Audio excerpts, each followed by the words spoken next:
Okay, not an NPC, not a legendary creature, nothing that has a specific unique name like the Croatoic. Sure. Okay? No humanoid or mob type creature. When you run into a single creature out in the world, a solo monster, which one is your favorite D&D monster that like you think of when you're like a solo one? There's no intelligence level, there's no strategy. Sure. What's the monster? Got a 6. There's 2. What you got? One of my favorite monsters in D&D is a solo monster, and that is the owlbear. It's so classic. It is, right? What do you got? Rust monster, motherfucker. Oh, God, of yeah, course. I'm out there to really mess your day up. You know what? The cockatrice is pretty cool, too. It's a Mimic, the Roundtable Dungeons & Dragons discussion podcast, where you never know what you're going to get.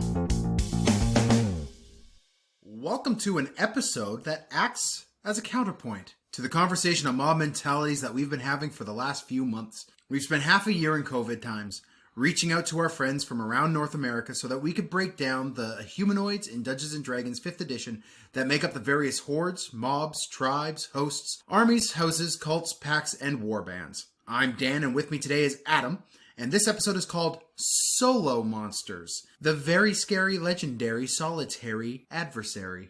Yeah, I know you like the rhymers, I gave you a rhyming yeah. one. There you go. In this episode, we're going to take a look at some of the general tactics and strategies, mind you, that Dungeon Masters should use when running D&D 5th edition, specifically when running solo tank-style creatures. We'll be focusing on the big creatures that your party will likely encounter out in the wild, but first, let's talk about what we're not covering. First of all, when most people think about solo monsters in D&D, they think about the dragons and beholders and, you know, these monstrous single creatures, right? Well, they're the icons, right? Yeah. I mean, they're on the cover of our monster manuals and on our books. I mean, hell, it's half of the fucking title. But we're going to be steering clear of those, mostly because they're considered legendary creatures. That means they have legendary resistances and legendary actions. And they usually have a lair with complementary lair actions. These kind of creatures already get a lot of attention in the source books, and they usually have a unique, well thought out tactics and stratagems that are designed to be very unique. So we'll be covering the legendary creatures in our regular monster series because there's so much information there, they need covering on their own. We've already covered some other iconic big bads of D&D, like Beholders, Astral Dreadnoughts, the Tarrasque, and other big uglies like them in other previous episodes. And just as a little preview for all you excited keeners out there, we have Illithids, Giants, Hags, all coming up in the future of those discussions. If you're looking for dragons, well, we've got a conversation on dragons that circles back around every so often as well. And we're already a dozen or so episodes deep on their specific details. You can find all of these episodes by checking the episode guide on Reddit or by checking out the playlists on the It's a Mimic YouTube channel. This brings me to the idea of the other 3 kind of creatures we will not be focusing on today. We're going to skip any named creatures, like the Tromocratus from Theros or Dweeblex, the Demon Lord of Oozes. Like, we're not going to be doing any of your Demon Lords, any of your Strahd or any, like, nothing. Yeah, nothing huge or named. We're also going to be steering clear of mobs like, thank God, orcs, zombies, and kobolds, because we've been covering them for the past several months. We don't need to touch on them today. If you're looking for strategies on intelligent solo creatures, well, just wait another week. Yeah, we'll get to that next week. Today, we're going to be looking into the general DM tactics for creatures that you're likely to find facing the party alone. This is your Odiogs, your Owlbears, your Leviathans, your Rocks, your Purple Worms, right? Generally speaking, if it doesn't have a language or basic sentience, that is what we will be covering today. That is pretty much what they say in the Yawning Portal is anything with an int of 5 or above has some general sentience. We're going to be looking at these big, hard-hitting solo monsters that are below that point. There are a couple that are going to be, like 5 or 6 intelligence, but like the low end of that because it's all gray area, right? Yeah, I mean, you're going to look at it and see, like, your monster types. We're not going to be touching on any humanoids, any giants, any dragons. Exactly. They're all intelligent. They're all intelligent. Some of the aberrations are out of the list as well, but I mean, all of the others have some intelligent and some not intelligent, except for, I think, beasts. I'm not sure there's any intelligent beasts. I don't think so either. Unless you've awakened it, but... then it's not... Well, I guess it still is a beast at that point. It's just, but we'll talk about intelligence and that kind of strategy and whatnot next week. Yeah. This week, we purely want to talk about your big, dumb solo monsters. So, Adam, before we get into anything... When you get to the big dumb solo monsters, there is a sense of uniformity among them that is present. A lot of them share a similar tactic, a similar feel. What to you are the general motivations of a unintelligent solo monster? Like your purple worms or your odiogs. Like, what is their main... For the most part. Now, you'll notice that every time we talk about them, we list monstrosities, right? Yeah. But there are others out there. So, for the most part, we're talking about your fight or flight, your fucking fight mentality, your live today, eat today, run today, so that I can live tomorrow. I don't like any sort of these solo monsters that will fight to the death. No, I mean, some of them make some sense. And we'll get into that depending on what their motivation is. Yeah, we'll get into that. But for the most part, I think that the majority of D&D creatures that are not intelligent, they live on instinct. You'll see that their intelligence is low, but their wisdom is pretty freaking high. Mm-hmm. High enough that you should be able to figure out that they are either stealthy and ambushy, or they are able to move in a pack, or like they have their own tactics built in. Yeah. Most dungeon masters don't read the flavor text. They just look at the stat block and think they know the creature. Yeah. Oh, this thing's got a spear attack. That means it loves its spear. Oh, well, Yeah, there's a lot more to that. And if you actually dig into it, there is some hidden stuff in and among the stats as well, but the flavor text gives you most of it already. Yeah. Yeah, it's really going to support whether or not you're throwing the appropriate creature in the appropriate space. With so many of these creatures, and the fact that we have been breaking down stat blocks over and over and over and over again for the past 6 months, or however long it's been. It feels like it's been 6 months. It's been about 6 months. Yeah. It's been like 20 episodes. So, because there are so many to go, and we've done so many stat blocks, we're not so much going to be breaking down stat blocks today. I do want to ask, though, intelligence, wisdom, and charisma. Sure. This is the part where people will tend to get confused when it comes to tactics. Obviously, if you're strong, you stand and bang. If you are dexterous, then you are ambushy, stealthy, right? In agile. And out, right? Yeah. Or maybe there's a ranged attack. If you've got constitution, you are willing to beef it up a little more. You can take a hit. Or you are in some sort of extreme environment, right? But when it comes to intelligence, wisdom, and charisma, people will look at intelligence and say, oh, it's dumb. But there are some dogs I know that are smarter than some people I know, right? And there are... We've heard some of those people on this podcast. I would say that some things like the way that jackals move when they hunt and whatnot, probably more intelligent than 3 average commoners. Yeah. The way that they work together.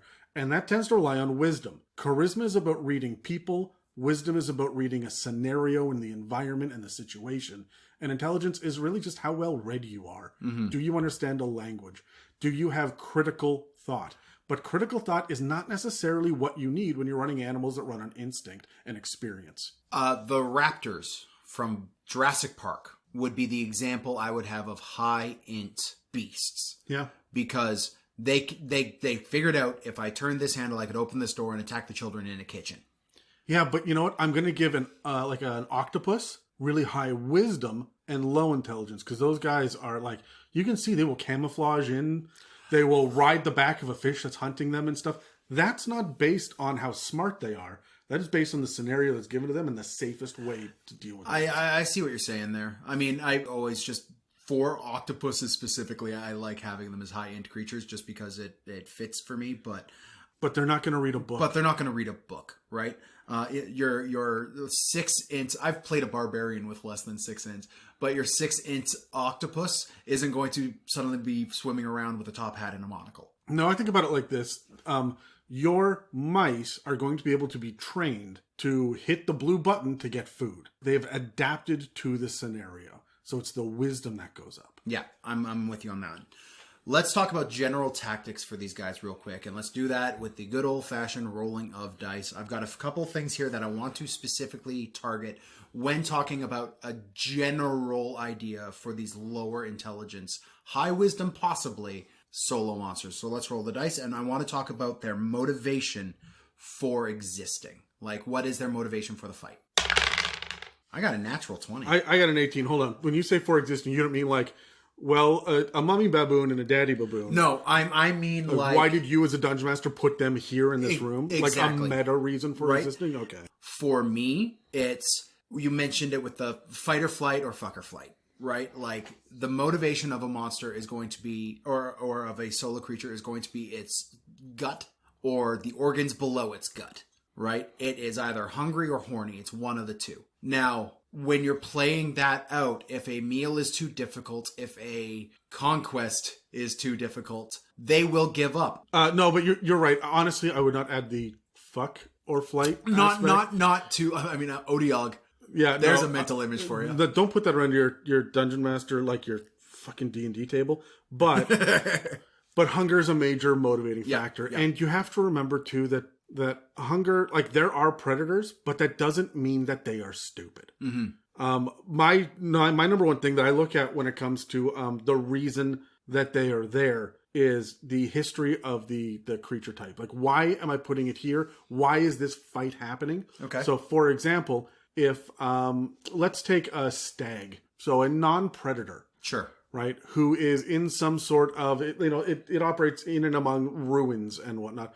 And every time that humans come by, it gets attacked. It's covered in scars. Every time that humanoids are there, it's going to bail. It's going to book it. It has learned this idea, the idea of its own personal history, its experience, and then overall, kind of the larger experience as well. Like small, low creatures will keep their eyes up to the sky to watch out for, large predatory birds and whatnot as well. So the reason that we have, let's say, giant centipedes in the caves is because there's no natural predators there. Mm-hmm. And they instinctively know that there are no natural predators here. So the reason why I'm putting creatures in different places is because of this learned intelligence. It's not smart. It's just habitual survival. Yeah, this is the reason why survival is a wisdom-based skill. Yes. Right? I was going to say, like, a lot of motivation of why I have a certain beast or monstrosity or whatever it is in that space is also external convenience, right? A lot of these lower intelligence creatures can be domesticated and then are either tied up or are left or are abandoned to do a job, right? And that will wind them up in a situation where when your party comes up, they are going to be in that space. Now, this is going to be a lot of your undead are in that same boat. A lot of your constructs, a lot of your beasts. A lot of elementals, too, and Eberron and stuff as well. Yeah, these are low intelligence creatures that have a function to perform. And that is why they're there. They're like beasts of burden, even if they're not beasts. Yeah. And so, that's a good reason to come across them. Honestly, when I think about them attacking out of the blue, I think about red. And by that, I mean, I think about bulls and the red cape that gets waved in their face.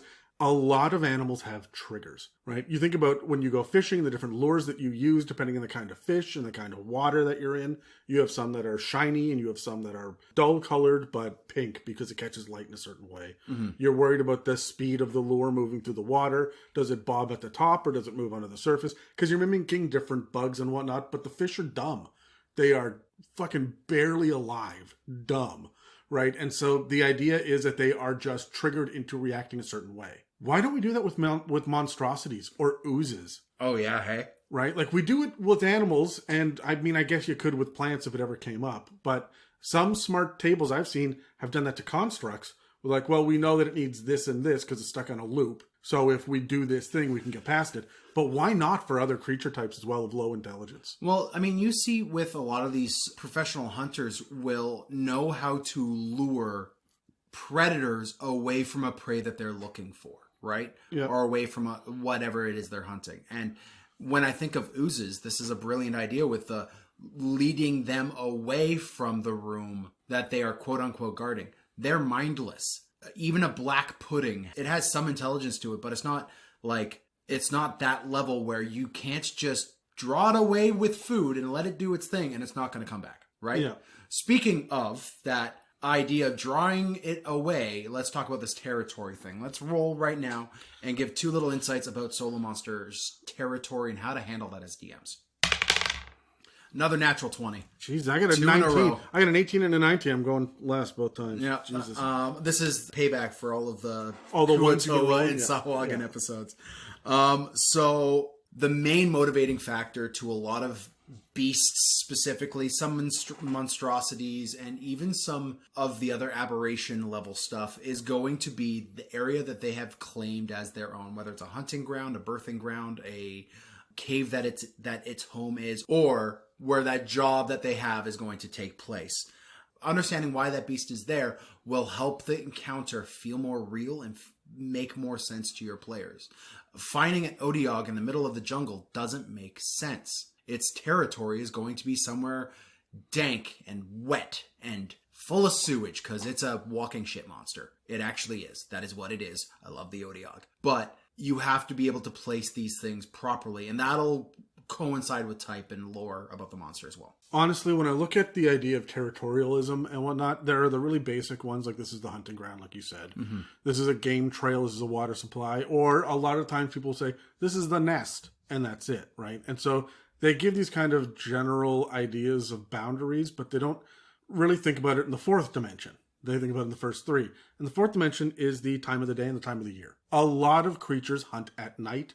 A lot of creatures, as I know from listening to Dave talk about hunting, they're active right at dawn and right at dusk. Mm-hmm. This is when you're going to get them moving around. It's the coolest part of the day, and they get some stealth. Even the herbivores will move around in there, right?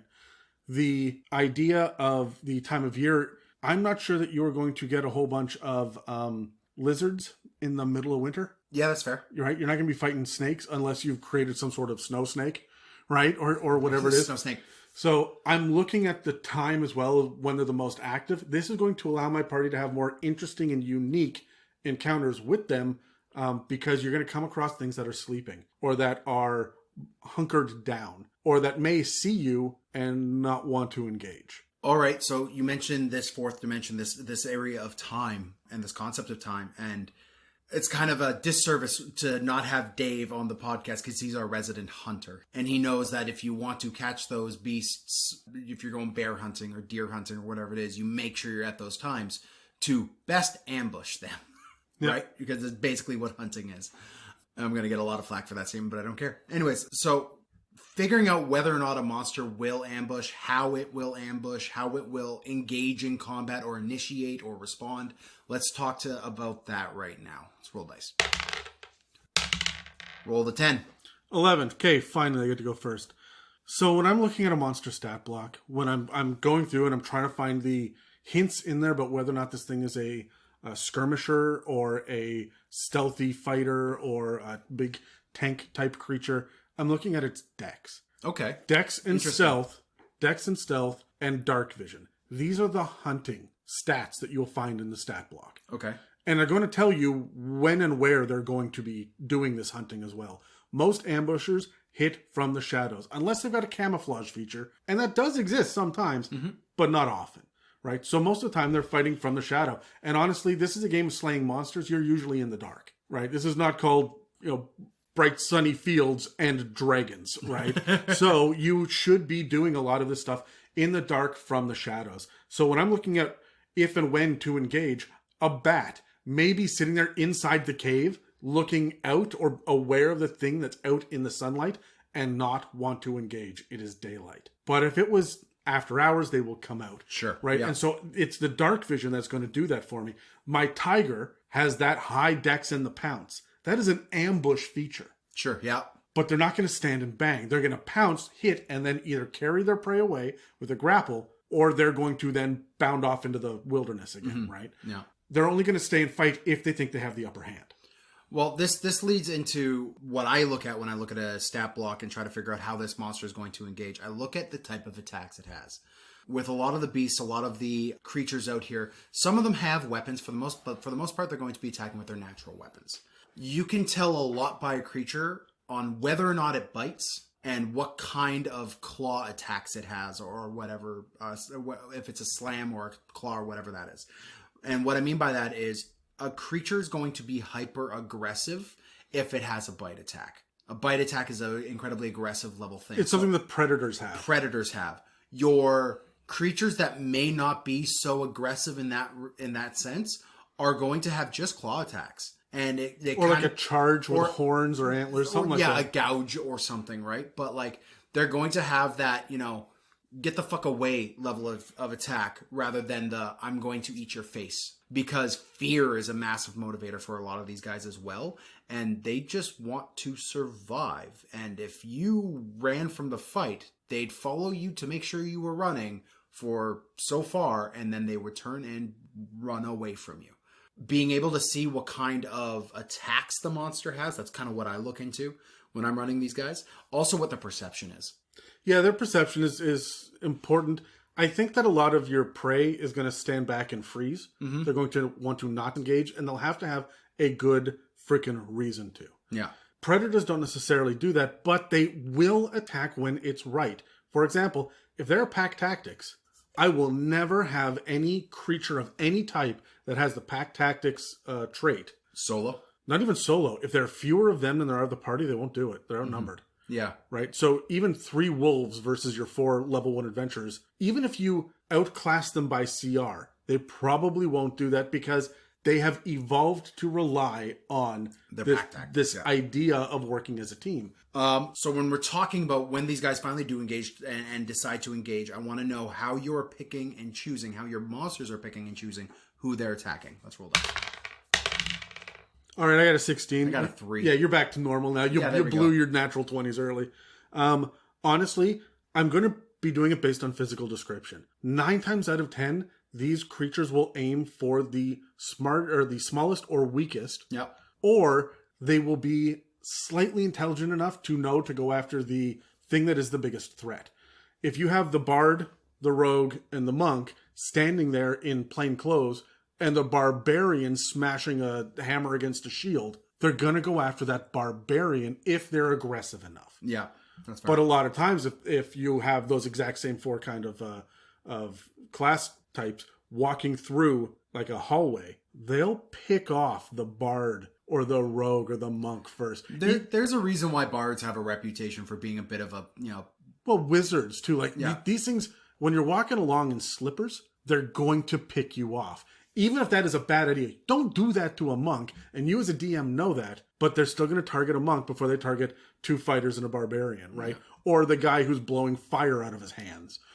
But stop and think, if the warlock smells like sulfur and brimstone, they're probably not going after that. And so I think about the Goliath is probably a lot safer most of the time than the halfling is. Yeah, you're not wrong. I also like looking at their motivations in terms of what it says in their lore.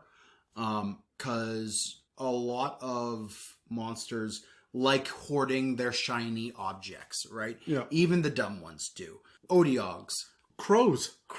In our real world, the crows do it, right? So whoever's going to have the biggest and shiniest armor, or the biggest and shiniest weapon, or the biggest and shiniest object that catches the fancy of the monster, that's the thing they're going to attack first. Now, if that proves too difficult, it's not worth the fight. And we're going to see this over and over again in this episode. It's not worth the fight for most of these creatures. Yeah. Even your mimics and oozes and stuff, it's not worth the fight. I think a lot of mimics would sit back and just let it happen.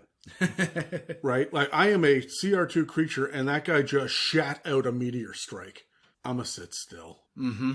Right? And it doesn't have to be a conscious train of thought, but I'm not engaging this. Yeah, I'm hide. Yeah, you have to know when you're outmatched. Yeah. Right? And if you don't have control over that, then you need to threaten outside of initiative. And this is something I don't see DMs do very often, is the idea of, let's say that you are chasing a blink dog, for example, who I think are actually intelligent. Yes, they are, I believe. But let's say you're chasing a blink dog and you get and it's running away. It knows it's outmatched. And then you get it up against a wall. Well, now it's going to turn and fight, right? If it has nowhere else to go. I know. You chose Blink Dog, and it's like the one that's the worst because it just teleports on the other side of the wall. Assuming it knows it's over there. Yeah, I guess that's true. But right. No, I see what you're trying to say. So you should sit there and look at how threatened they are, but threaten outside of initiative, they're going to be baring their teeth and growling before initiative starts. And that's the trigger of initiative. If I'm not ambushing, every animal gives you some kind of heads up that the shit's going to pop off. I was going to mention that, like, far too little do I see DMs giving warning, intimidation tactics or something from a unintelligent creature to kind of ward off the party. Like, a tiger or a wolf or something is going to bare its teeth and growl at you. And get low. Right? If it doesn't want you to come close to it. And if you don't come close to it, it's not going to attack you. Yeah, you need to watch out for that snake that starts to stand up a little bit, that leans its front section. You hear the rattle going as a warning signal, right? Yeah, the eyes of the shark flipping, right? Like these are it's usually baring teeth, and you'll see the displacer beast claws come out. You shouldn't be seeing a displacer beast in the first place, but you get the vague impression of a displacer beast's claws popping out. Understanding the warning signs of your mobs, because I mean, beasts are easy. We can look at beasts and be like, here's their analog to the real world. We know how to draw on that. You start getting weird when you get into like the aberrations and celestials and elementals. What's the warning sign for an elemental? It increases the temperature around you. Yeah, like I guess it bubbles. Yeah. All right. What about using the movement and action economy against the players when it comes to the beasts in single combat? Because now... Yeah, you're at a disadvantage. You're at a disadvantage. Fuck, yep. Back to my old ways. That's a natural 1. Okay, well, my 18 is staying consistent here, so... honestly... This is why it's painful to play at games you DM. Oh, look, this one crit against you. Again, this turn. You're welcome, Dan. So, honestly, the thing that I look for first when I'm looking at the action economy and movement is I'm looking at whether or not they understand speed and threat. Okay. What I mean by that is you can always, no matter the creature, use your action to disengage or dash. If you've got a bull that is 80 feet away or a golem that is 80 feet away, it will know how far it can move in a round and how far it can sprint in a round, but it may not know how fast the monk can. But it'll know the average humanoid, right? So will it dash forward to close that distance? It wants to be the one to close the distance with an action available to it. It does not want you to be able to walk up to it. Nobody wants to get within 10 feet of you and then let you have a turn. You see this with animals. They'll stand back and they'll circle and they will wait until your back is turned and your movement is limited.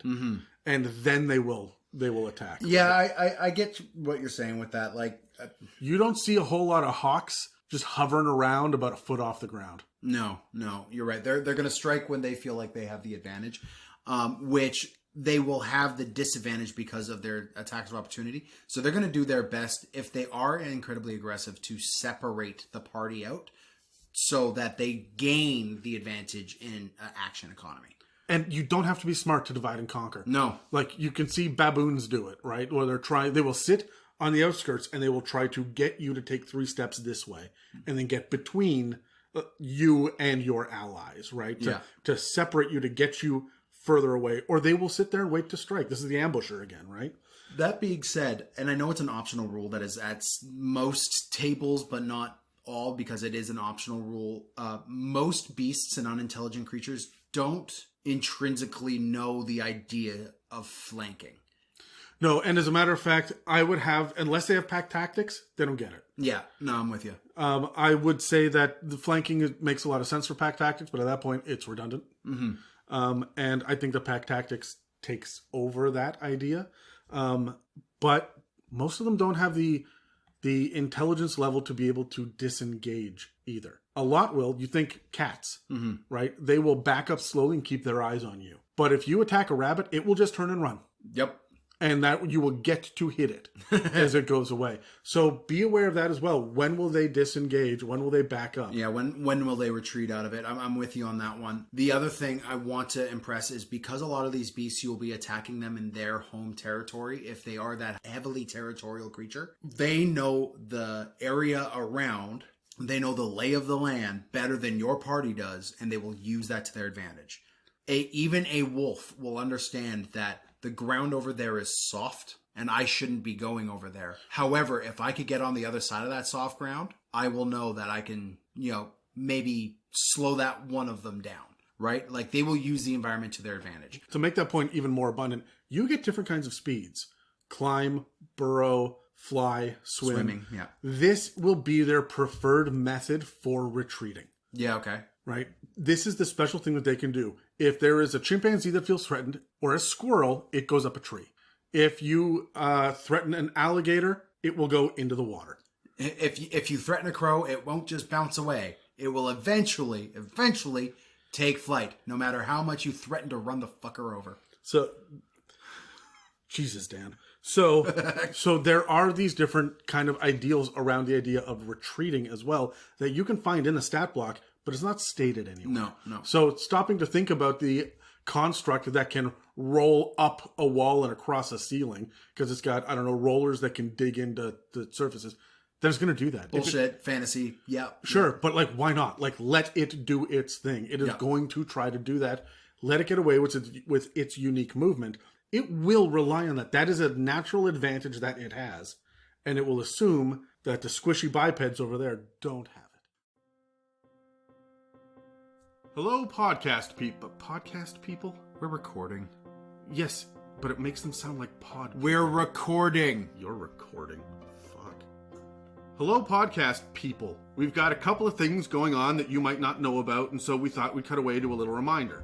First of all, we just want to point everyone to our YouTube channel again. We appreciate that all of you listen on your respective favorite podcast apps, but the It's a Mimic YouTube page has all of our shows laid out in playlists. That means you can listen to our Dragon episodes back to back, or dig through the campaign builder or touring the multiverse series without scrolling through the backlog or having to use a search function.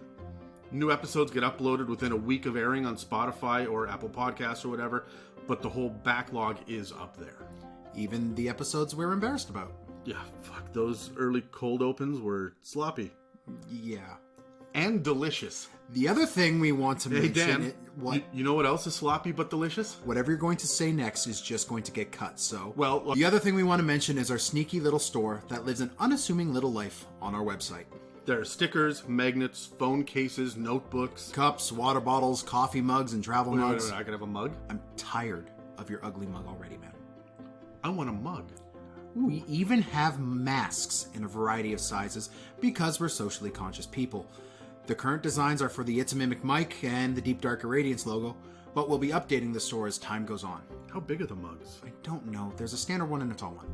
And a travel mug too. Jesus, I need to look at this website more often. So, please take a second to check out what we have to offer. We really appreciate the donations we've received through the website, but we want to make sure that you guys have the option of getting something for your hard-earned money. Every little bit helps keep the lights on and the side projects rolling, and we love you for your support. So thank you to everyone out there who visits www.itsamimic.com and checks out our online store there.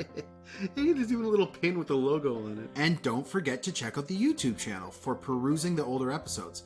Now, without any further delay, let's head back to the show. Jesus, there's 3 different kinds of stickers, Dan. We are capitalist whores. Will you please take these damn commercials seriously? No. Okay, so for the purposes of this episode, we've kind of taken these monster types and grouped them into 4 loose categories. The first of which that we're going to be taking care of is the fauna.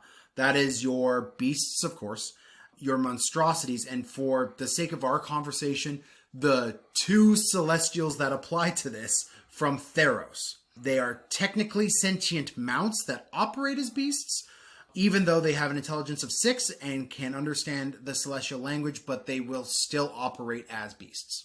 They're about as intelligent as an 8-year-old, so yeah. Yeah. Their instinct is going to kick in before their strategy does. Exactly. So the first one we're going to cover is beasts. Now, these are your real-world animals. These are the things that have an analog to what we have here. If there's a bear here, there's going to be a bear in D&D. Lions, tigers, everything. Oh my. Yep. Yeah. So, real quick here, Adam, let's roll for the category of fauna and give 2 inspirations on how to run specifically beasts. Got a 2. All right, well... Good time to roll. Yep. Honestly, the first thing that I want to say is that predator versus prey is how a lot of people look at your general animals, that does not necessarily mean offensive versus defensive. Okay. You can have a wolf that is protecting its young and in defense mode.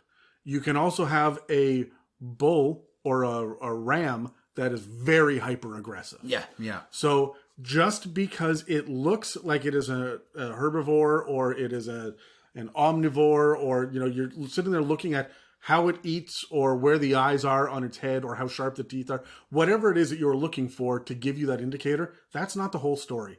Circumstance and environment will dictate whether or not they're on the offensive or defensive. Okay.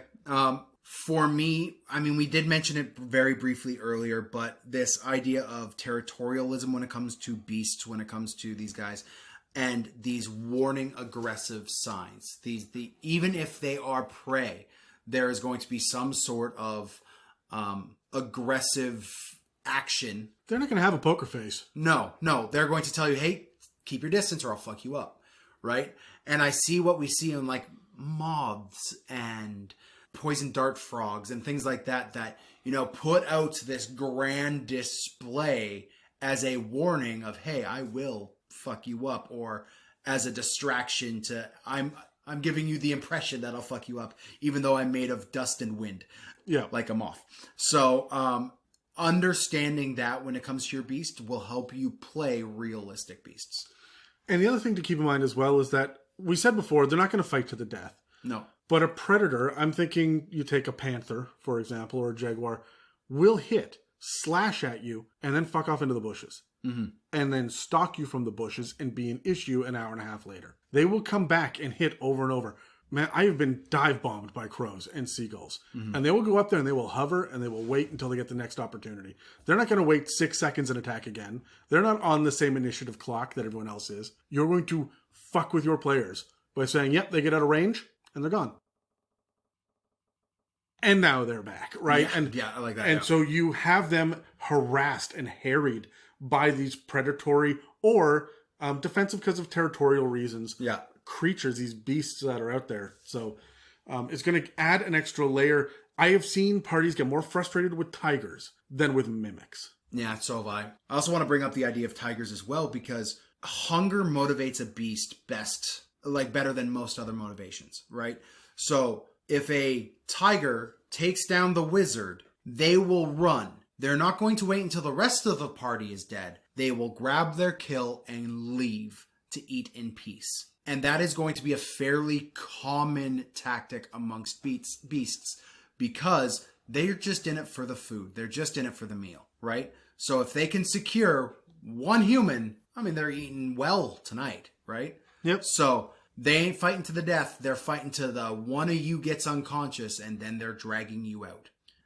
Now we're going to move on to monstrosities. Monstrosities, I'm going to say that word weird, are basically magical creations of wizards where they've gone, I wonder what would happen if I take an owl and a bear and smush it together and now I get an owl bear. Or they've got a specific reason to put, to build a certain kind of beast of burden. Yeah.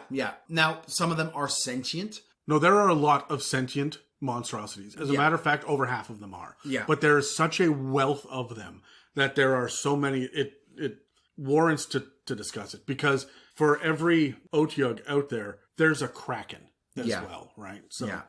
Now, these guys are going to resemble beasts in many, many, many ways, but they will tend to rely on their instinct over their intelligence. Like we said earlier, this isn't going to be a hard and fast rule when it comes to them. Choose their methods by reading the flavor text. So, Adam, what kind of insights do you have for Run of Monstrosities? Okay, so the very first thing that I look at is the fact that they're a lot like beasts in the way that they're focused on survival and territorialism for the most part. But there are a whole lot of them that have other motivations. And so when I'm looking at the motivations that they have, I'm looking at the same way that I would run a beast until they start to get high enough intelligence that they get the sentience and I start to run them like a humanoid. Okay. Right? So that is really where I'm looking at this 5 equal sentience. I'm looking for, does it have a language? If it has a language, that kind of gives me an idea that they're sentient enough. If they understand but can't speak, I wonder a little bit because, hell, some dogs and dolphins understand but don't speak. Yeah. Right? Yeah. Are they sentient? I don't think so. Some people will argue with me, and you're welcome to try. You can reach me at Oscar_the_orc on Instagram. So Ain't nobody got time to argue with crazy cat ladies. So no, but for the most part, that is what I'm looking at, the intelligence 4-5, to find out whether or not they're going to act like a beast or a humanoid as far as their basic mentalities go. For me, when I think of monstrosities, I think about their purpose, what purpose they have when they were initially made. And sure, they might have been loosed on the world to wreak havoc as they go, but you said that they rely heavily on their instincts over their intelligence or whatever it is. Well, those the low intelligence ones, yeah, right. I think the amalgamation of whatever monster or beast creatures that they are will feed that instinct, but also their designed purpose will feed that instinct as well. Like, what purpose did an owlbear originally serve?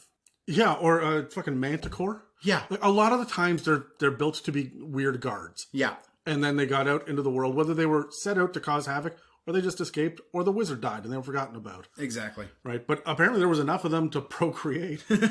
Right? So when you deal with these... Life finds a way. Fuck. All right.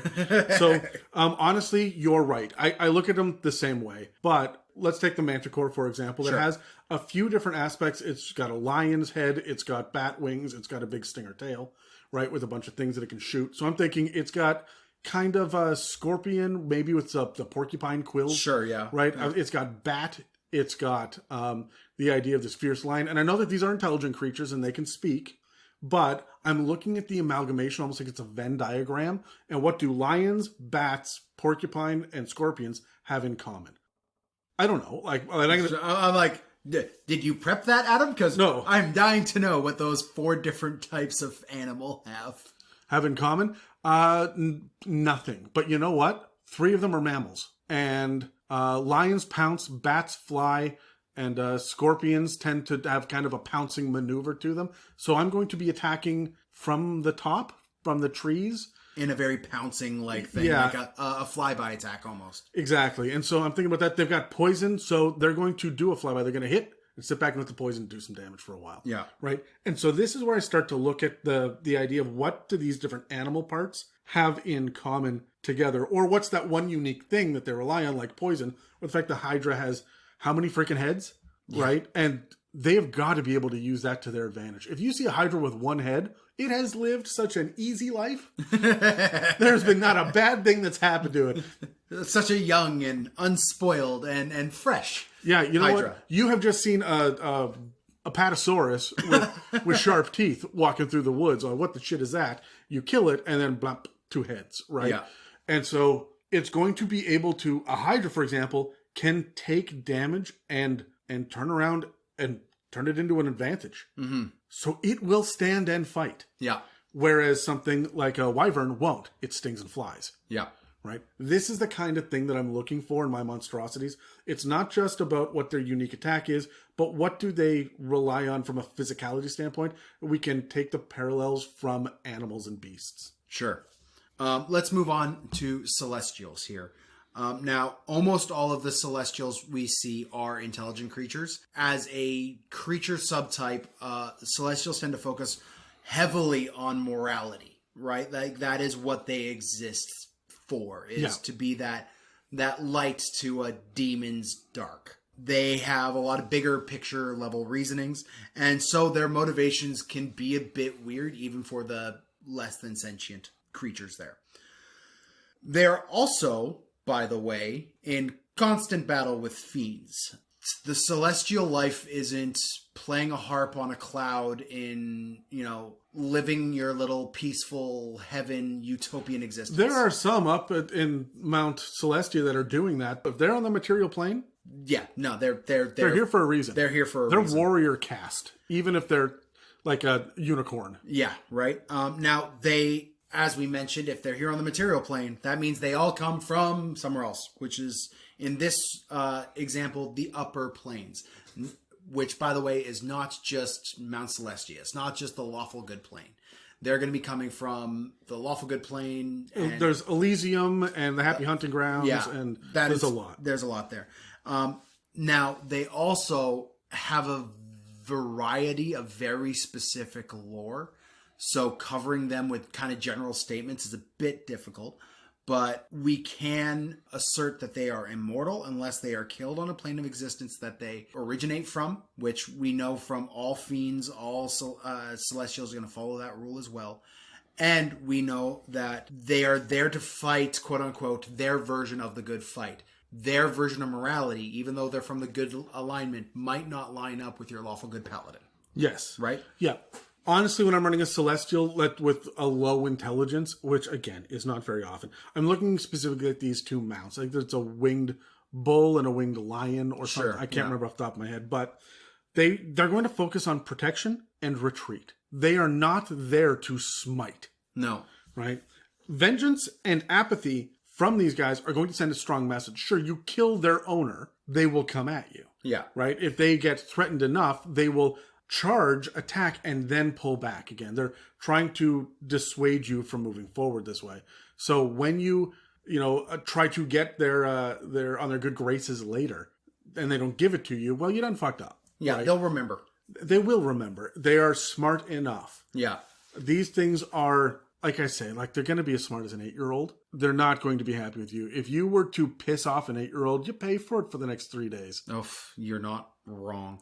I would also like to say, like, these guys, because they function as mounts a lot of the time, the low intelligence celestials, they are going to be heavily protective of their owner, their rider.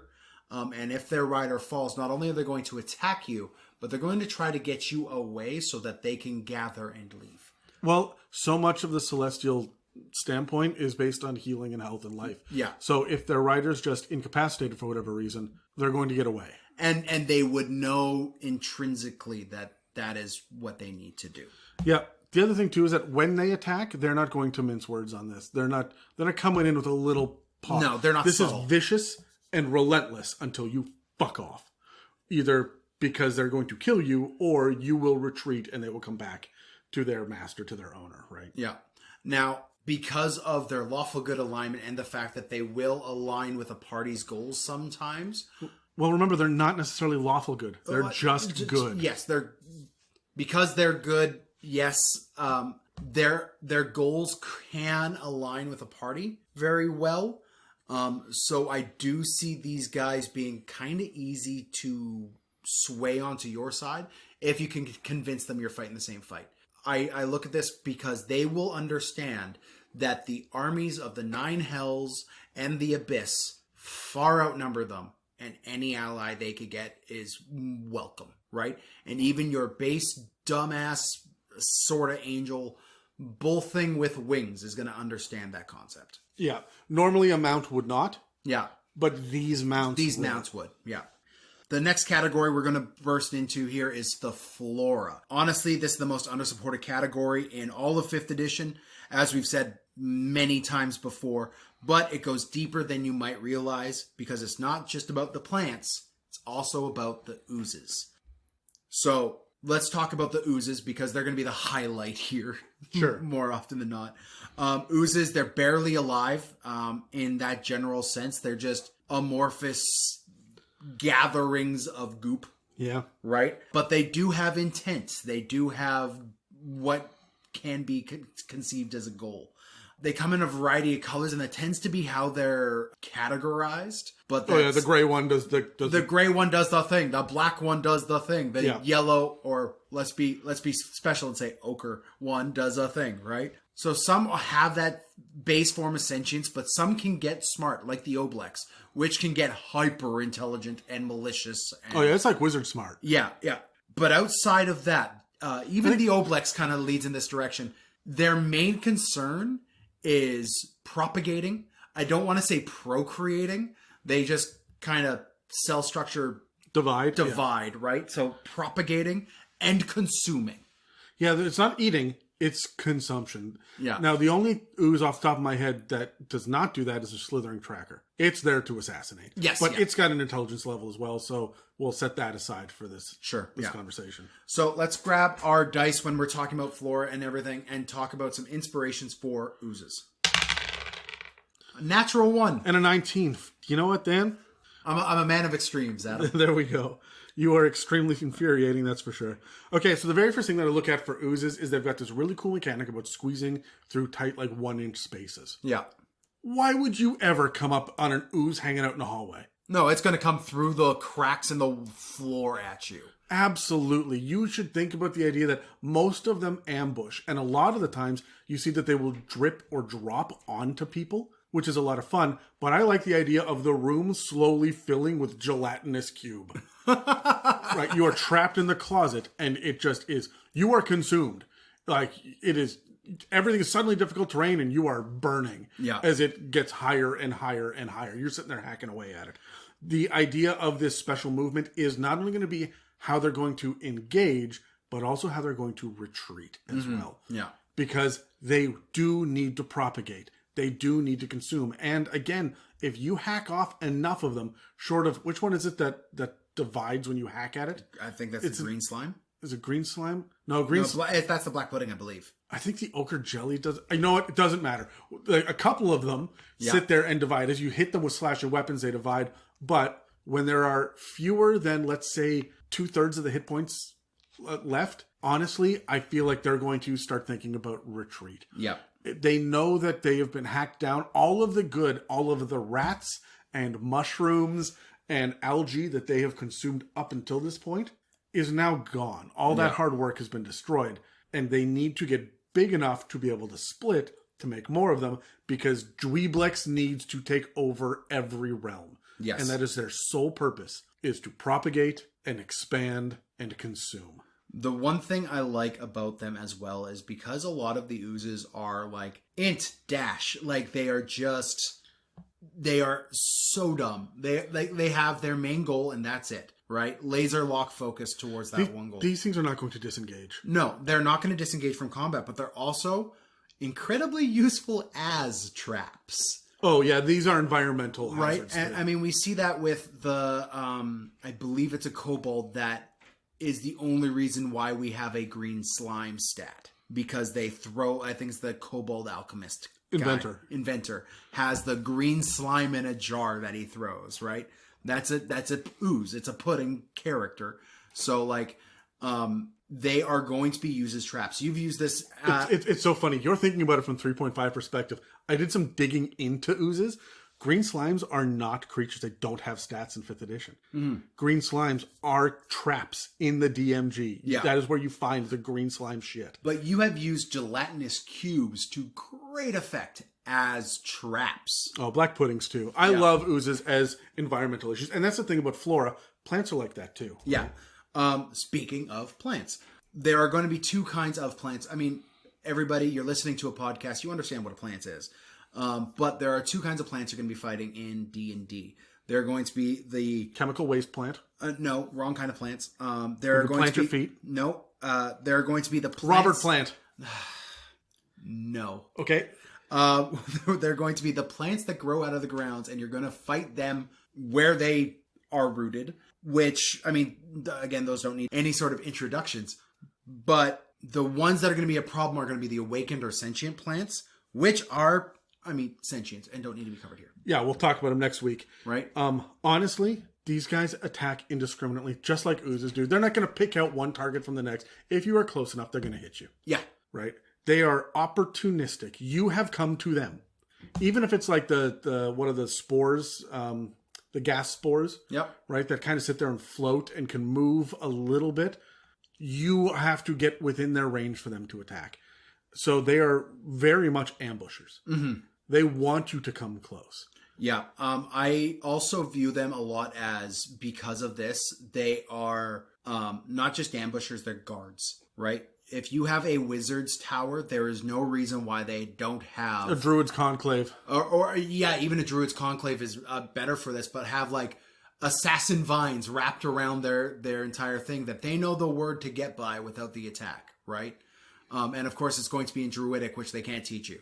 So... No, look, you're right. The environment means so much with these guys. They are part of the environment. Yeah. And so you almost have to look at... I look at the man traps from Tomb of Annihilation, which are the giant fronds that sit open and you walk onto them, they just close. Yeah. Like, well, fuck. Right?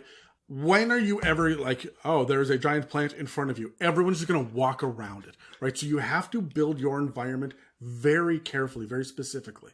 I will forever remember, you and I were in Boy Scouts together. I will forever remember my buddy Malcolm, who yelled at us one year because we were walking off the trail that we were wrecking the floorage. The floorage? Yeah.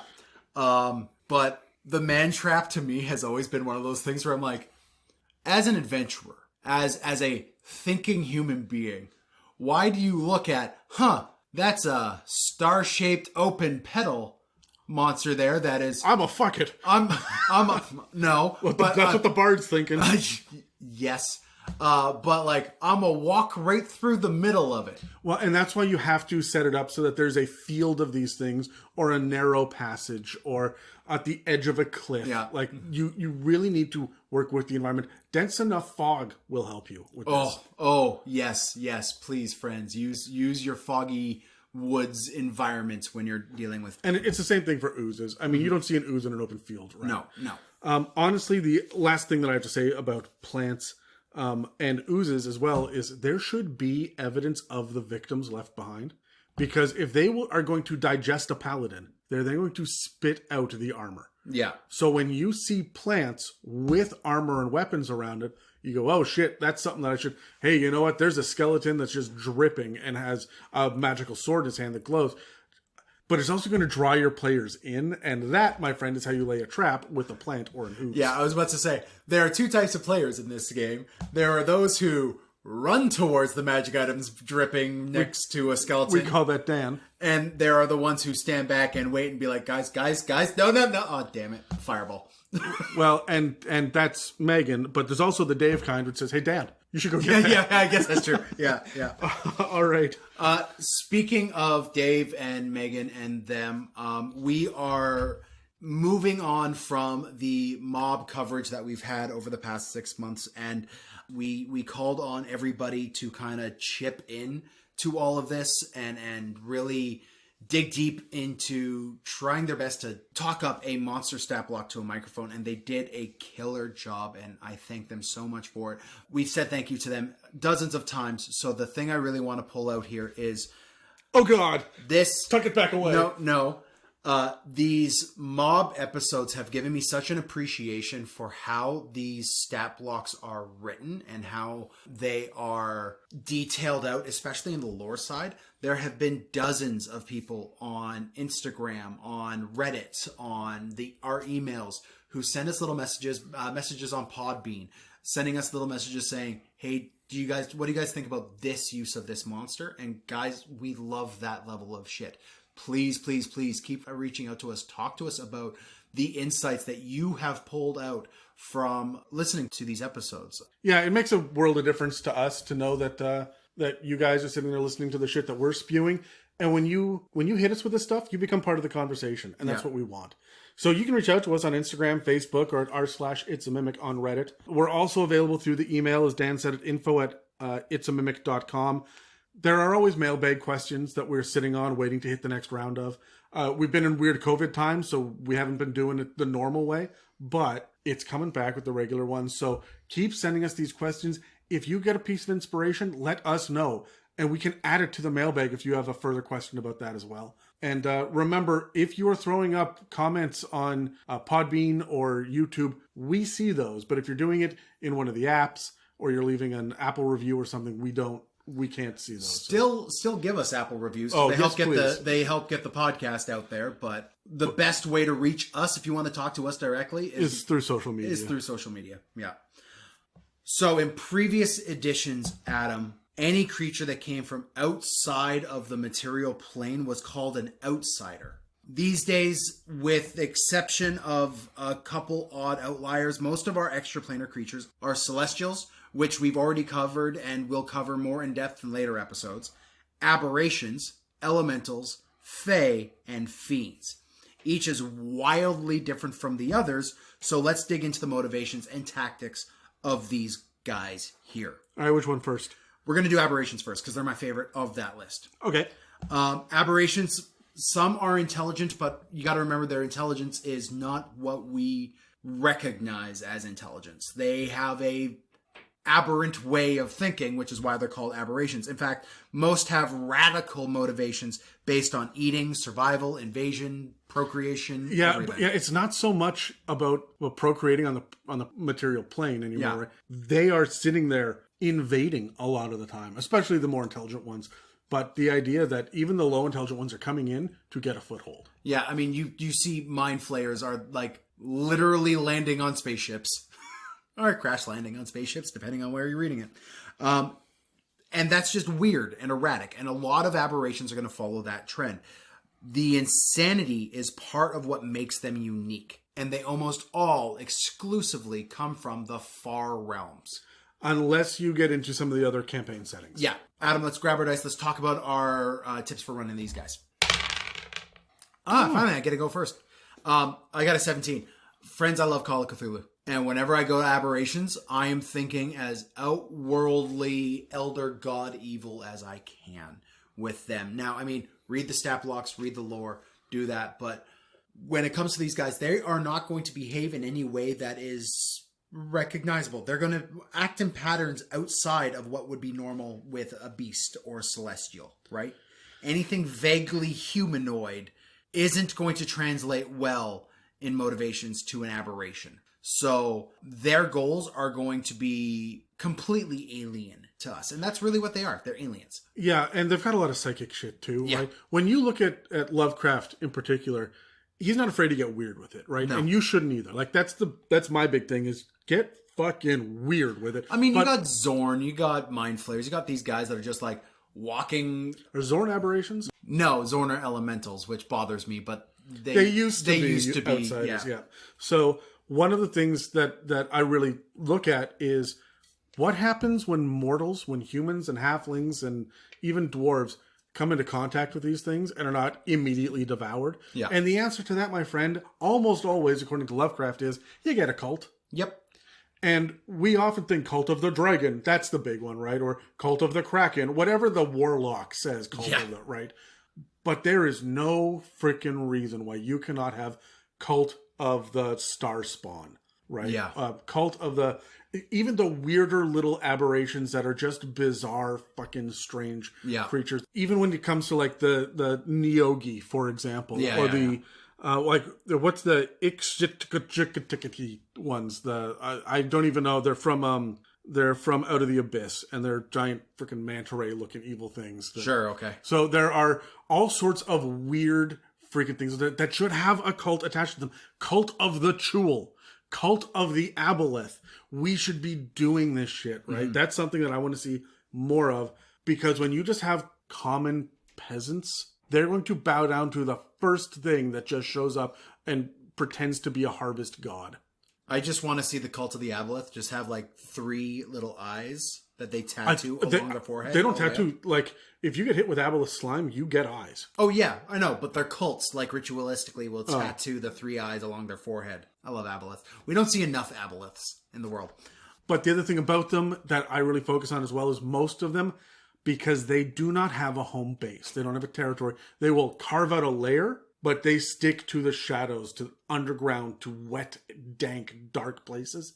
They tend to be ambushers. Yeah. That is a common theme among them, that even the intelligent ones will lure you in before they rip your guts out. Yeah, yeah.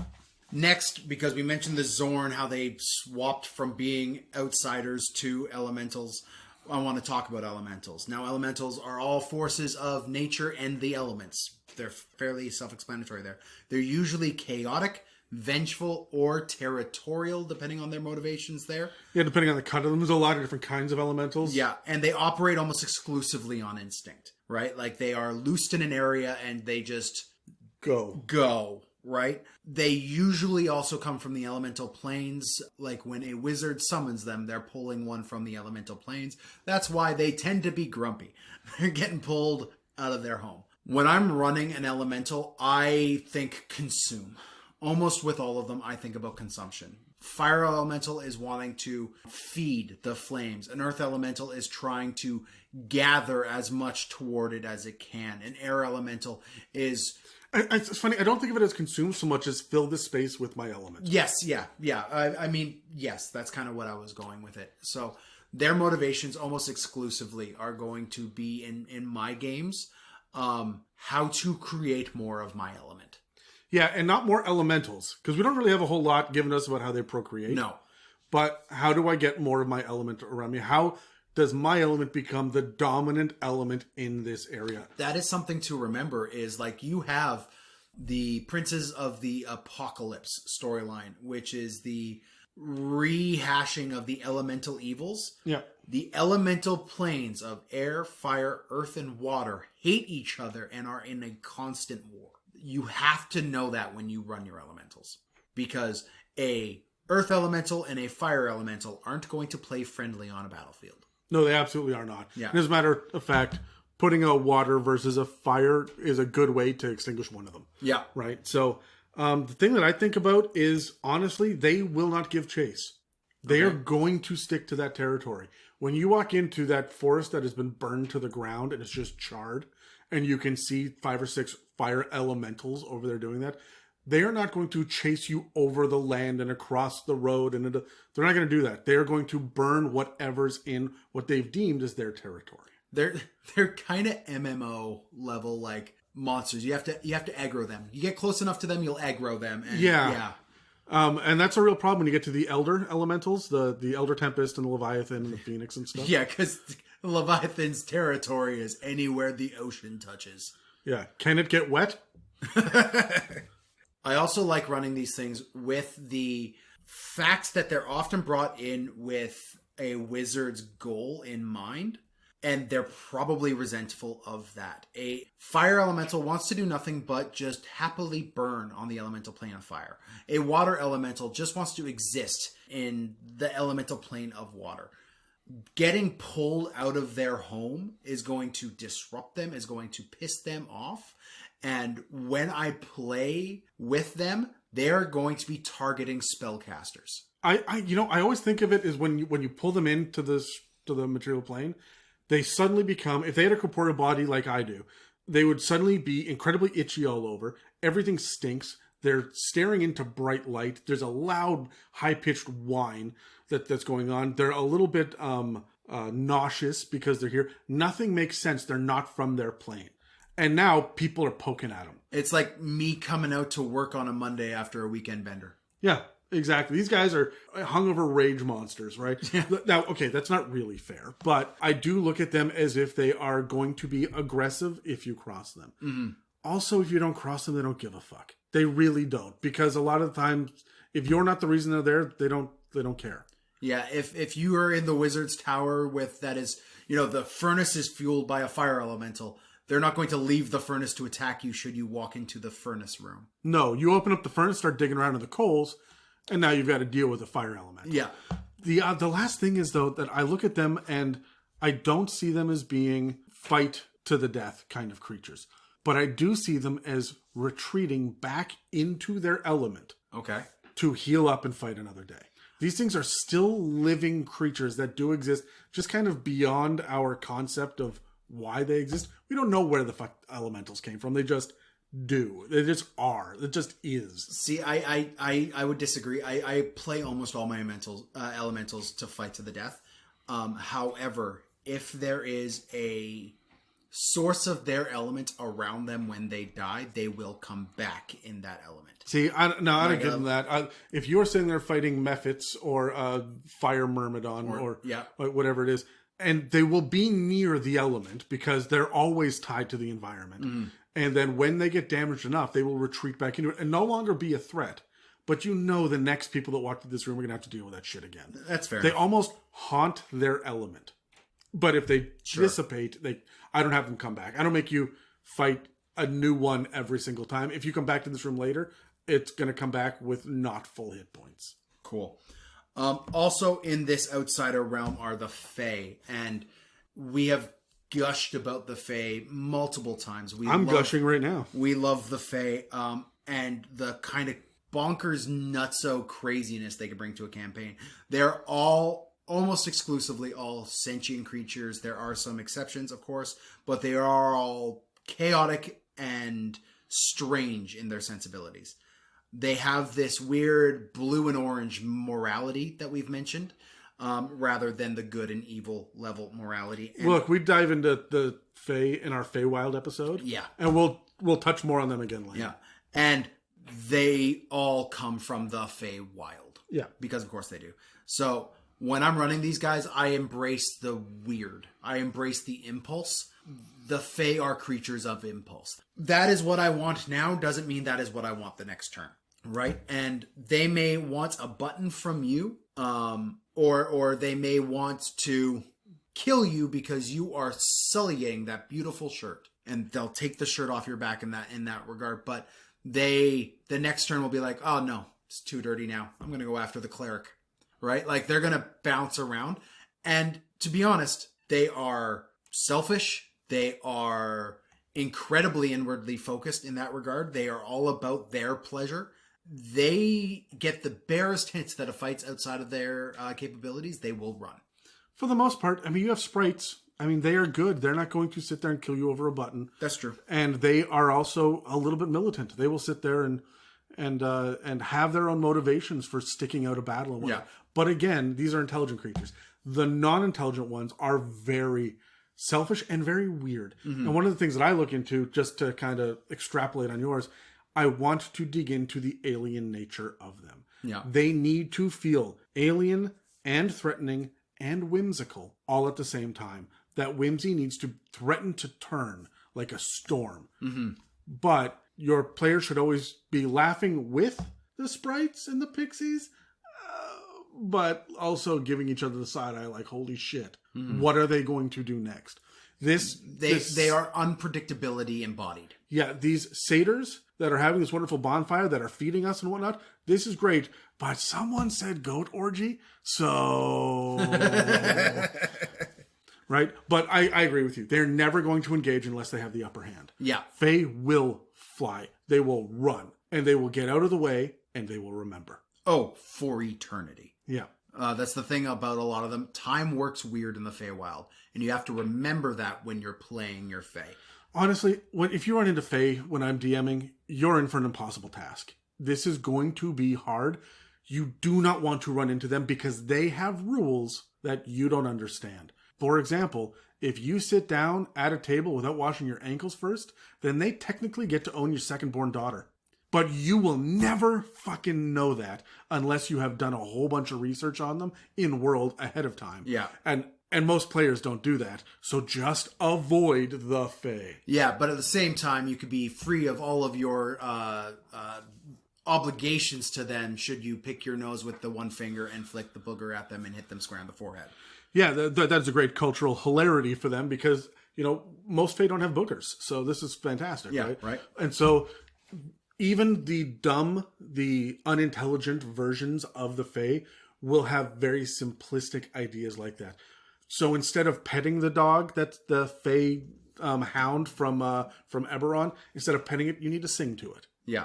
It's still going to placate it in a very similar way, but you got to do something weirdly different. And don't you ever wear anything brass. Oh, yeah. Hey? Or iron. Well, no, iron? it's technically iron. It normally is iron. Yeah. But wrought metals will tend to set Fae off. I love a lot of old Celtic lore and like fairy level lore, like our real world lore on fairies. So like I think of things like they will kill for the perfect baby bell flower, right? Yeah.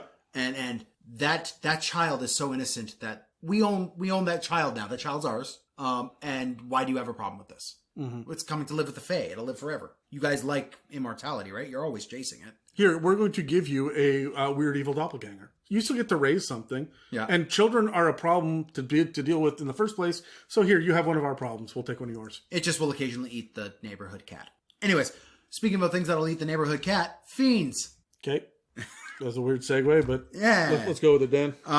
Fiends are on that other end of the moral spectrum from celestials, and they are not all chaotic. This is the thing that we have to hit when we hit these things. They are almost all sentient, and they all focus on the evil of life. But that evil is going to be embodied in both the lawful following the orders way of the devil, as well as the absolute chaotic insanity of the demon, and the just fucking pay me of the Yugoloth. And when we're talking about these solo, dumber creatures, they're going to follow that alignment as well. Yeah, but there aren't going to be devils or Yugoloths. No. They're going to be demons, or they're going to be the uncategorized. Yeah, right. They are, like the Celestials, almost in constant battle, often against the Celestials, but also against the other sections of that lower plane of the wheel, which is where they all come from. They all come from the lower planes. They also, like Celestials, all have very specific lore based around them. And like Celestials, like a lot of the outsiders and things we see, they will only be killed if you kill them on their natural home plane. Yes. Okay?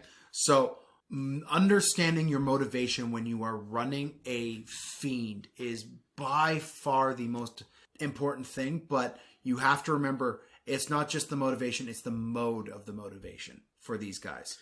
And these are well supported. It's in the lore. Read the flavor text section before the stat block to understand it. You may get tactics and ideas about how they will accomplish their goal, but their goals are laid out. Their place in the world, in the spectrum of things, is laid out clearly. Yeah, and it's really easy to look at that.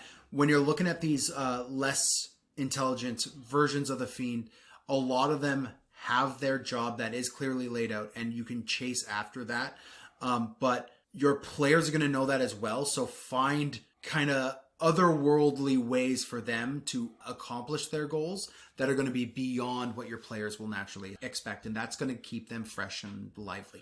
Honestly, one of the things that we have kind of hinted at all the way through, we've said it a billion different ways, but it's really important with the Fiends is to keep your eyes on the prize. What is the motivation, and stick with it. An animal backed into the corner is going to act that way for that entire encounter, right? And it's the same thing for an ooze that is being hacked up to bits. It is now going to act in the same way that it will always act under these circumstances. Fiends are going to be the same way. And again, it's not going to be devils or Yugoloths, but it is going to be these more bestial creatures and these low-level demons that are just out there to eat and consume, to cause terror and havoc. And just because they don't understand what nightmares are, doesn't mean that they were not created to cause nightmares. Yeah. They are all there for a reason, for a singular purpose, and they're going to commit to it. And they are going to just do as much chaos and craziness. If you manage to back all of the demons, let's say you have a bunch of abyssal wretches. Sure. And you back them all into one keep, and they've retreated in there and they've slaughtered everybody inside, and you have an army surrounding them. They're not sitting there, manning the battlements. They are still destroying every table, chair, wall, banner, whatever they can find in there, because their mission is destruction. Mm-hmm. And they will probably be trying to eat it. Yes. Yeah, probably. Finally, the last of these four categories that we're going to cover are the creations. These are basically two separate types that will vary wildly in description from creature to creature. For those of you keeping track at home, that means we're talking about constructs and undead. Neither of these are naturally occurring creature types, and they both run the gamut of hyperintelligence to mindless drones. But whatever their purposes are, there are some general guidelines that apply to all of them. Before we go into it, let's talk about our constructs first, because undead are their own whole crazy other side thing. Yes, right? So we'll take care of constructs first. They are the animated objects, enchanted items, and living spells level of creatures. They usually follow orders or act by a very specific set of rules with very specific function. Think programming. This is if-then statements level of stuff. You don't see that anywhere as clearly as you do with the Modrons. Yeah. Right. And we won't talk about Modrons because they're actually intelligent. Yeah. Right. But the if this, then this, to the point where a monodrone cannot even perceive a quadradrone. Right. Like the fourth level up, everyone can only see the one above them and the one below them in the hierarchy. Okay. They cannot perceive of any more complex machines in their realm, because it is outside of their ability to even comprehend it. So they've been designed to completely ignore it. And that is a telltale sign of constructs. Yeah. They have the purpose and they stick to the purpose. However, some are broken and chaotic and are just completely destructive in nature. It seems like whenever the programming faults, it's just Or if it's an accidental bedlam. byproduct. Yeah, it's just bedlam, Yeah. right? It's important to know why a construct exists, what it was made for, to understand their tactics. So, Adam, for all of our creations, let's roll the dice and find some insights here. I got a 14. I had a 4. Your physical constructs made by a tinkerer, your animated spells, your creations from mechanists put on our plane, they are all going to have programs and goals that will mimic the goals of whoever created them in a way. So, As well as the methodology too. and the methodology of it, right? Like a wizard creating a thing is going to have an intelligence to it that will match the wizard. No, it might not have the intelligence to, but it's going to have the same basic You understand what I'm trying to say, right? morality. Yeah, the living spells, which can just be something that has been created due to a chaotic miasma of spell-like energy or a shattering of the weave can create these things. It's going to have this weird chaotic energy to it. This means that they're going to follow through with their goal. I don't see these guys retreating. These guys don't have that level of recollection to them. Almost certainly not, unless their job is to be a guard. A shield guardian will guard, will stop you from entering, and if you leave the room, they will go back to their post. Yes. It's not necessarily retreating, but they will not necessarily follow. Yeah, either. they won't chase, but they also won't retreat. Yes. Yeah. I really look at the idea of embracing the task or the loop or the tactics that's been given to them. When I'm DMing, I like to often start off, I will arrange it so that you walk in seeing it doing its task, and then for some reason the task becomes impossible, and then all hell breaks loose. Whether it's the player's fault or the environment or whatever it is, something happens so they can't do it. But I also really like the idea of the constructs that are suits of armor that have been magically enchanted to be able to grab all of the stones. Don't worry about all of the creatures that are here. Just get the stones out. Ignore the rats and bats and everything else. Just get the stones out of the quarry. But they've been doing it for 10,000 years, and there are no more stones in the quarry. And now they're moving over to the castle, and they're just ignoring the creatures there and taking the stones. Right? I want to embrace that idea of the loop that they get trapped in. Cool. You mentioned the catching them in the act. Yeah. Telegraphing it for one of these broken ones is also a great way. Show the ruts in the floor where this thing has walked back and forth for, a century before it finally broke down. Show the blocks neatly stacked in one section, and then as this thing has degraded over time, the organization of that stack has faltered and fallen apart. Having some sort of telegraph that something is wrong, even going into the room before you even know there's a construct present. You're walking down this hallway and it's nice and it's beautifully constructed and organized, and the craftsmanship is great, and it just starts slowly degrading as you get down the hall to see this one flesh golem just stacking rocks along the side of this tunnel in a haphazard way because it has, its one arm has fallen off, and it keeps on trying to reach over and grab something with it, but it can't. Right? Yeah, and depending on its level of intelligence, depending on what the orders were specifically, if the order is grab it with your left hand and put it on the table, it doesn't have a left hand, it doesn't know what to do. Yeah. But if it's grab it off the floor and put it on the table and it doesn't have a left hand, it'll use the right one. Yeah. Right. And so you really do have to look at the specifics of the creation of it. And this is where I also use language to my benefit as well. Yes. Because most constructs understand but don't speak the language of the person that created them. I was going to say just mode of control for a lot of these guys as well. A lot of constructs tend to be incredibly powerful as well. Like they just pack a heavy punch. So if you're running into them, knowing how to switch them off so you don't have to do the fight, whether that be a command word or a gem that is harvested from their chest mid-combat in some way, shape, or form. Knowing that going in is going to help you run these guys more effectively. Yeah, the other thing I like to do is I like to focus on their defenses. See, you talk about, they pack a punch. I want to look at their defenses for a second. It's almost always an armor of some sort, although living spells obviously don't. Yeah. But I want to focus on when they get hit, their AC is 16 and you roll a 14 or even an 8. In this case, you don't miss. It just tinks off the side of it. I want to add that flavor to really make this feel different than a dude in a suit of armor. Sure. So whether it is a big solid object, and everyone always has them move slowly, and I don't see why. A steel predator is not slow. No. A merit will fuck you up, right? And a living spell is nuts. So when you are sitting there dealing with these guys, I look at the way that they move as not slow, but they don't bother to necessarily duck out of the way. They just take the hit and then keep going. Yeah. Or a living spell will just dissipate enough that the arrow passes through it. And to the naked eye, it looks like you should have hit, but you didn't. That's just going to fuck with your party. Yeah. Now, from a meta standpoint, they know they rolled a 7, so they're not going to hit. But you're just going to say, oh, it passes right through them. And you say, well, when do I hit? When do I not? Mm-hmm. Right? And it's going to mess with them just a little bit, but it's just flavor. The AC is still the AC. There's no conditions on it. It's just roll a high enough number. Let's talk about undead now. Undead are, some of them are sentient, and some are mobs, which we covered with our zombies and our skeletons. And some are trapped in their own loops like constructs are, right? We're going to focus on the ones that are trapped in their own loops on this episode. Sure. Most undead have very specific lore, like we've seen with fiends and you know what your vampires and your liches and your mummy lords and shit are up to. And because of that, also have very special, unique rules on how to destroy them. Yeah. I am a proponent that if you have a centerpiece undead or even a construct fight, like I mentioned, knowing how to destroy them, and it should be a unique way. If you don't find one in the lore, have one. Engineer one in some way, shape, or form.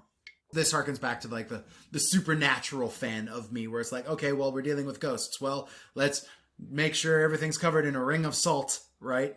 Sure, yeah.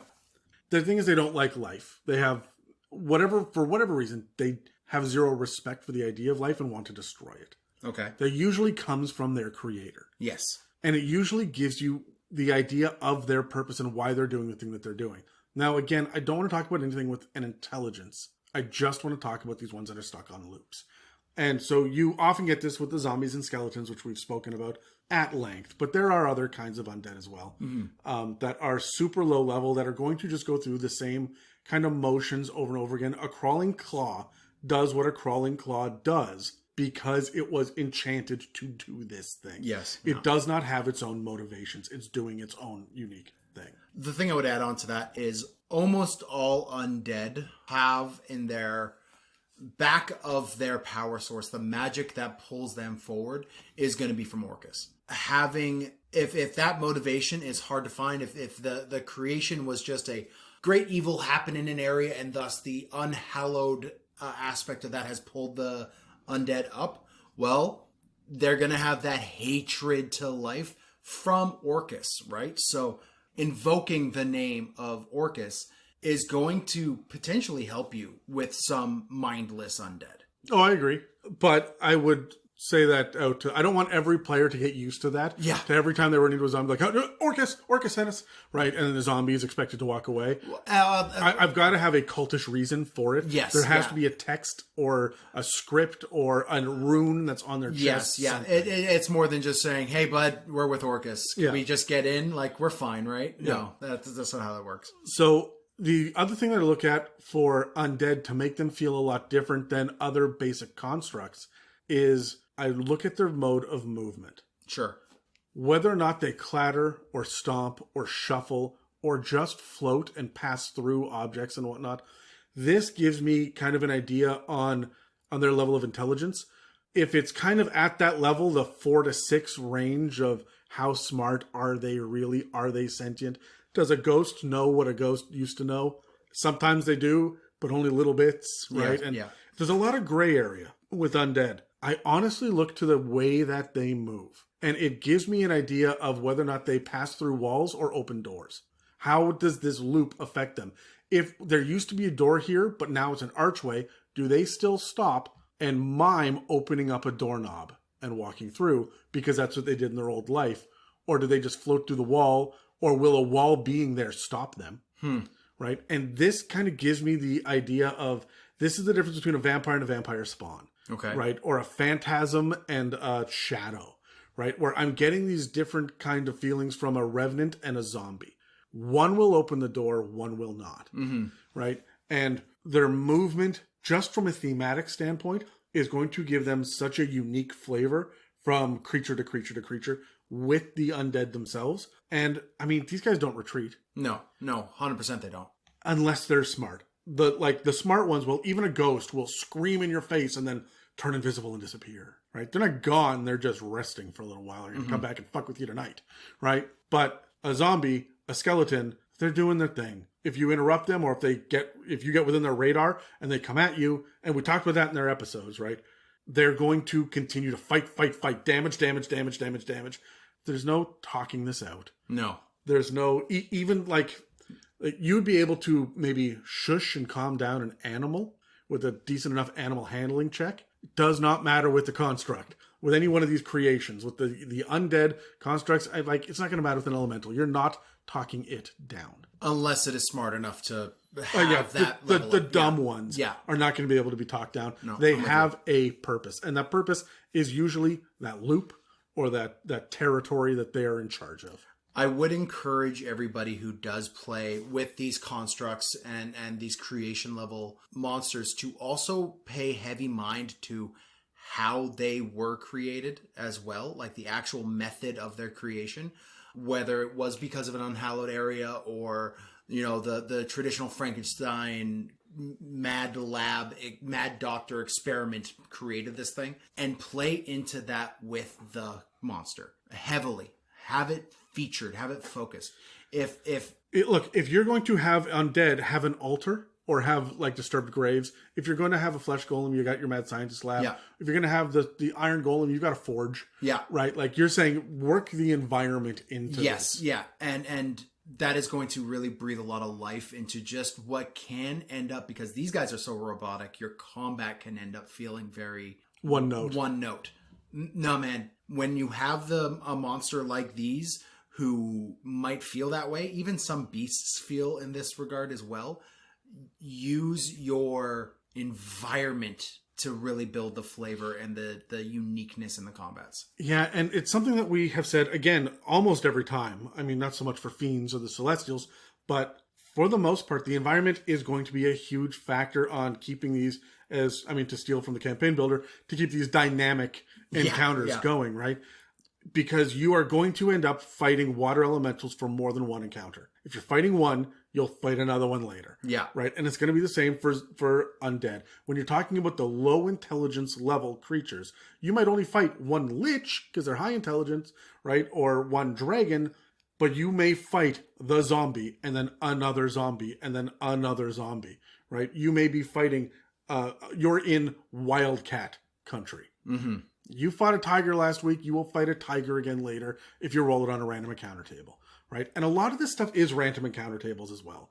We keep talking about the idea of a group of fae together, a group of fiends together, or when you run into a pack of wolves, even though this is about solo monsters, it's because that's a solo encounter. There may be a handful of them together, but a wolf is a wolf is a wolf. It's not like 3 goblins together. Yeah. Their goblins will all act differently based on the weapon in their hand, how brave they are. You want one to survive, but the other 2 are just fodder, right? Like, does the goblin have a name? If the goblin has a name, he's just twice as powerful as all the other goblins, right? And it will eventually become adopted by your party. Right. So, but when it comes down to the idea of the Otyugh or the Mimic or the Hydra or whatnot, you could fight maybe a couple of them at once, but it is the same fight with more hit points. I mean, depending on your power level, everything's going to scale in that regard, right? Like, yes. The CR18 encounter with Otyughs is going to look different than a CR5 encounter with an Otyugh. Adam, do you have any final thoughts on these solo monsters? Remember, dumb is not dumb.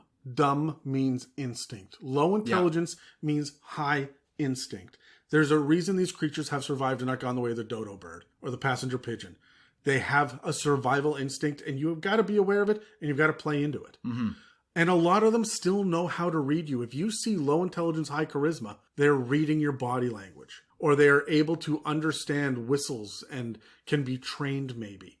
right? So just because they're dumb does not mean they're stupid, right? And we really have to look at intelligence like it is not a crippling factor when it is low. Again, it's a 5.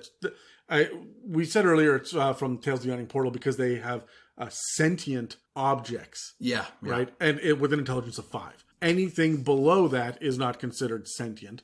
And I stacked that up against hill giants and other shit beforehand. I'm like, yeah, okay, 5 seems to be where the concept of I think, therefore I am may not be expressly understood, but there's a basic self-awareness to them and that you don't get. A simple level of contemplation, being able to use tools even and create tools on their own or adapt with tools that they pick up from other creatures, right? Sure, yeah. We don't get that with these low-level creatures.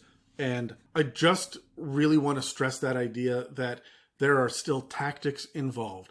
Not everything is a dog. And I have seen owlbears run as dogs. Yeah. I've seen zombies run as dogs. But they get your whiff and they come attack. Hey, do constructs fight to the death? I think so. Yeah. Creations would. If you are interrupting their loop and they go haywire, they will go haywire until they're stopped. Yeah. Right? If you guys make it out of the room, they might not hunt you down. So, yeah, that's really what I want to stress is the idea that most even low-level creatures will wait for the right time, under the right circumstances, in the right environment to attack the right prey at the right time. And if that doesn't line up, they will not attack. And if that doesn't happen, that's fine. Leave evidence. Cool. You can still have a random encounter of you found giant rock feathers. There's a rock in the area. That might get your guys hunting a rock. But the rock looked at them and said, I'm just not gonna fuck with those guys. That's not a good idea. Yeah. So anyways, that'll be a pretty decent place to start when focusing on running your monsters. Join us next week when we shift to look at the intelligent creatures that exist in Dungeons & Dragons 5th edition. That'll be it for this episode of the It's a Mimic podcast. If you'd like to support us, we have a donate button on our website at www.itsamimic.com, and we rely on word of mouth to get the news of the podcast out there to the community. So please pass the word to everybody you know that we're available on iTunes, Spotify, and YouTube, as well as most podcast apps. Thanks for listening to It's a Mimic, where you never know what you're going to get. Thank you for listening to another It's a Mimic production. Inquiries, shoutouts, requests, and mailbag questions can be sent to info@itsamimic.com. Is there a one of these things, one of these categories that is too catch-all for you that you would like to split up and see differently? You know, like the fiends weren't all fiends originally. But do we need subtypes? Do we need shape changers or like? I honestly would like to see more of these categories be combined. Oh, you think there's too many? Well, I don't think it's too many. I think they each have their own description, but like having an aberration humanoid, right? And then having like mechanical details of what all aberrations have and all undead have and all constructs have and like having those things. Oh, they did that in 3.5. That's a holdover for 3.5 that helped me as a DM to, one, create my own on the fly, and two, understand how to run them. But if there's one that's too much of an umbrella, it's the aberration. You think so? Yeah. The aberration for me is fine. It tends to be psychic level of shit. Honestly, I don't like the way that the undead is broken down. The difference between a zombie, a ghost, and a mummy lord is way too varied. I mean, also, the difference between a hydra, a manticore, and a owl bear is way too varied as well. Monstrosities and undead are the two most, like, they've got the longest list of creatures.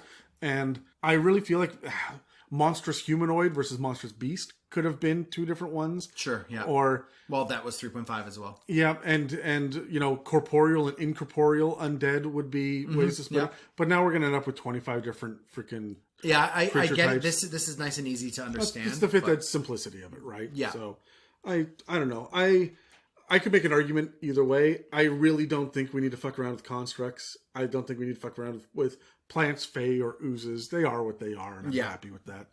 You know what we should do? No, you leave it the way it is, and you have the ability to have two descriptors. That's what I was saying. Yeah. Is that what you were saying? Yeah, that's what I was saying. The way the fairy dragon can be fae and a dragon. Yeah, that's exactly what I was saying. Okay, so we get mind flayers are humanoids and aberrants. Yes, right. Okay, and then, you know what that makes a lot of then sense. Zorns are elementals and aberrations, and now I'm back in a comfortable zone with my Zorn. The Zorn Zone? The Zorn zone. We're getting back to the normal swing of things coming up here. So if we start talking about... Adam, help me out. What's something coming up here in the near future for the schedule? You tucking that fucking monster back in your pants. Thank you. But, that will cover on the podcast. I hope it covers on more than just the podcast. Jesus, man. Go to a doctor. Speaking of ooze, It's supposed to look like this. it's not supposed to fucking drip like that. Christ. Anyways, Speaking of fungi. Hey, do constructs fight to the death? I think so. yeah, the creations would. If you are interrupting their loop,